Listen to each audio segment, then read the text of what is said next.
All right, the easiest thing underneath the hood of these Mustangs, and really all the other pony cars out there for the most part, is they have one single wire that leads to the sending units.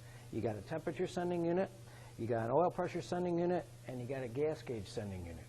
The gas gauge one you'll have to get underneath the car for, and the oil pressure and temperature sending unit are right on the engines themselves. The temperature sending unit is usually located in some sort of water passage inside the intake manifold or on the cylinder head. And on this little 289, it's right here behind the distributor. So the first thing you're going to want to do is check your circuit. Turn the key on, lift off the little connector, and then take your test light and see if you got pulse current.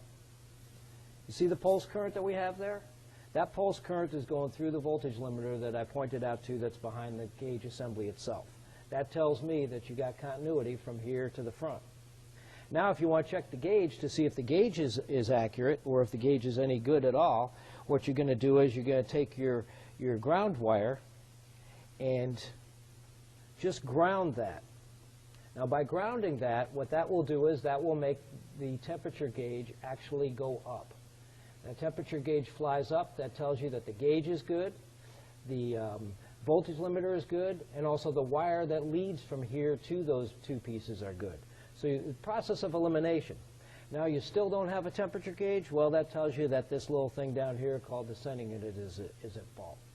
That gives a gradual ground. The warmer the engine gets, the more ground this supplies to the gauge, makes the gauge go up.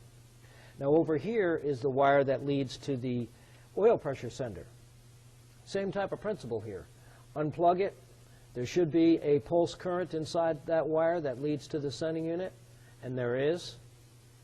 You'll ground it, and you'll look inside the car after you ground it, and you should see the oil pressure gauge start to fly up. Try not to let them peg, just enough where you know that they respond, and that tells you that the circuit is good from here to there. And then from there, what you'll end up doing is replacing the oil pressure sending unit that's at fault, because if it still doesn't work, then you know it's the sending unit that's at fault. So really, you only have three major components in the whole system here for any one of those three gauges. You got your sending units, you got your voltage limiter, and of course you got the gauge itself. Now of course if somebody's hacked up the wiring on the thing, that could be an issue too, but if it's a fairly stock car that nobody's screwed around with, then you know it's probably one of those three things, and they're real inexpensive parts. If you go on my website, operationmustang.com, you go to any one of my vendors, my sponsors there, click on their tabs, and you'll go to their websites and you'll see how really inexpensive the parts are. Go to their websites. They help us out quite a bit, and I want to help them out too. And that's about it as far as sending units go, and temperature gauges go, and gas gauges go. So make sure you check out my website.